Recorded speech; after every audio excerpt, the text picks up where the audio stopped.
Cerita 60. Kerajaan yang akan bertahan selamanya.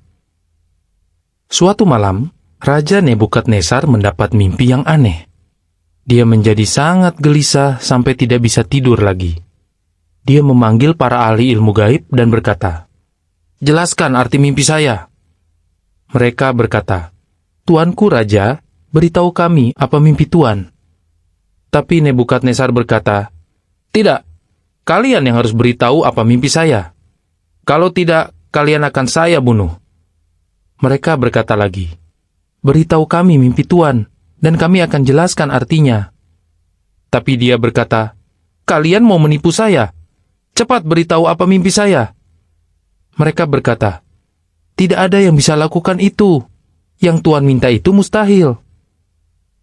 Nebukadnezar sangat marah, sehingga dia memerintahkan agar semua orang bijak dan ahli ilmu gaib di negeri itu dibunuh.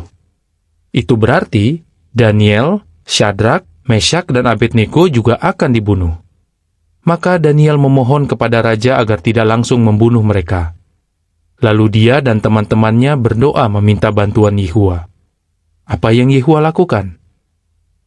Dalam sebuah penglihatan, Yehua menunjukkan mimpi Nebukadnezar kepada Daniel dan memberitahukan artinya. Besoknya, Daniel menemui pelayan raja dan berkata, "Jangan bunuh orang bijak dan ahli ilmu gaib. Saya bisa jelaskan mimpi raja." Pelayan itu membawa Daniel ke Nebukadnezar. Lalu Daniel memberitahu raja, "Allah telah memberitahukan masa depan kepada Tuan. Ini mimpi Tuan. Tuan melihat patung besar.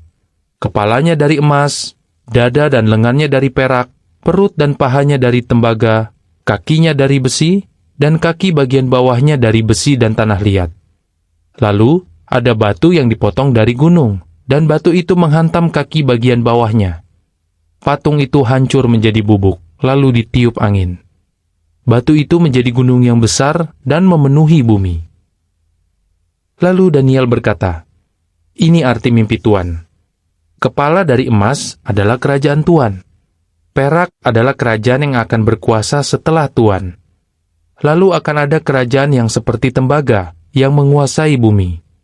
Kerajaan berikutnya akan kuat seperti besi. Terakhir, akan ada kerajaan yang terbagi. Ada bagian yang kuat seperti besi, dan ada bagian yang lemah seperti tanah liat. Batu yang menjadi gunung adalah kerajaan Allah. Itu akan menghancurkan semua kerajaan dan akan bertahan selamanya." Nebukadnezar pun sujud di depan Daniel. Dia berkata, "Allahmu yang memberitahu kamu tentang mimpi ini. Tidak ada Allah yang seperti Dia." Jadi Nebukadnezar tidak membunuh Daniel, tapi menjadikannya pengawas orang-orang bijak dan penguasa di Babylon. Yehua benar-benar menjawab doa Daniel, bukan?